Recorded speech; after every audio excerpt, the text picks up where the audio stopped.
It's been some time since we spoke about photography composition, and in this photography tutorial we are going to talk about the photography composition rule called the left to right rule. So let's get started.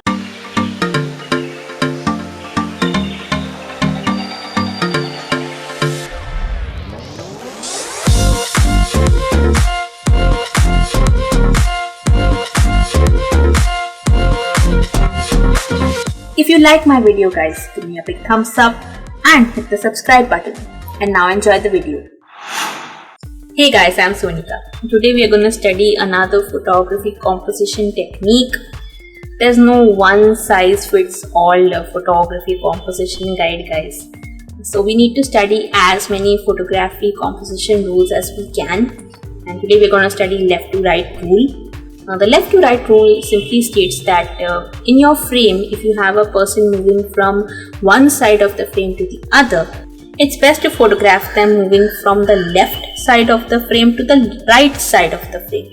The logic behind this is that in most languages, we tend to read from left to right. It's that simple really. Our eyes are kind of programmed to look from left to right. So we subconsciously expect a subject to move from left to right in an image. How to include the left to right rule in your photography?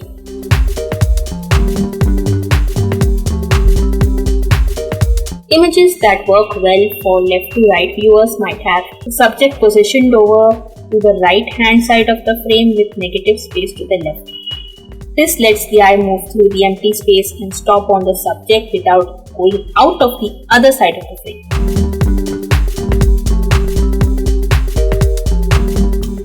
When shooting action, photographers might show the subject moving left to right with some space on the right hand to help the viewer imagine what is going to happen next.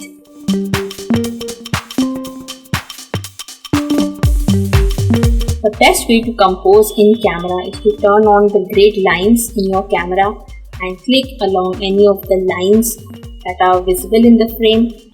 Make sure you include more space in front of a moving subject to the right of the frame. In case of a non-moving subject, the composition should be such that our eyes should move from left to right and hence subconsciously match with our way of reading. Following this rule is quite subjective. In all languages, we don't read from left to right. Also, many photographers believe that our way of reading is quite irrelevant to the way we may perceive a photograph. So according to me, I should not be hesitant to click just because the subject is moving from right to left, because I may not get that moment again. So I should not miss it. I may flip my photograph in post-production, but sometimes it may make my image look unnatural. For me, I try to follow this rule as much as I can and have my subject move from left to right.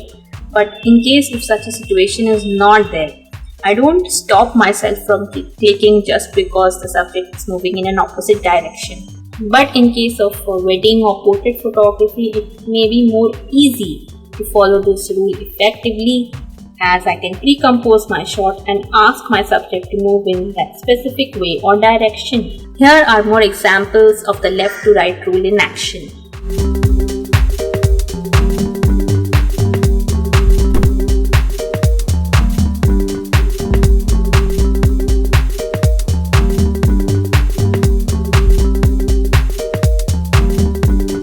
So, should we follow the left to right rule in our photography? First, there's no right answer, especially for ones who speak in multiple languages. It's quite good if we can compose our image in this rule, because in most languages we tend to read from left to right. But you should not follow this rule blindly or don't force it in your photos. Compose your photos in such a way that your eyes naturally gravitate in the image. And if you found this video to be useful, give me a thumbs up. Leave a comment down below about which photography composition you follow in your photography. Share this video with your friends and don't forget to hit the subscribe button. Also turn on the bell icon to be notified whenever I post new videos. There is a playlist that plays all my composition techniques. Please go check these videos out guys. Thank you so much for watching. Stay tuned for more such videos every Wednesday on my channel. Bye.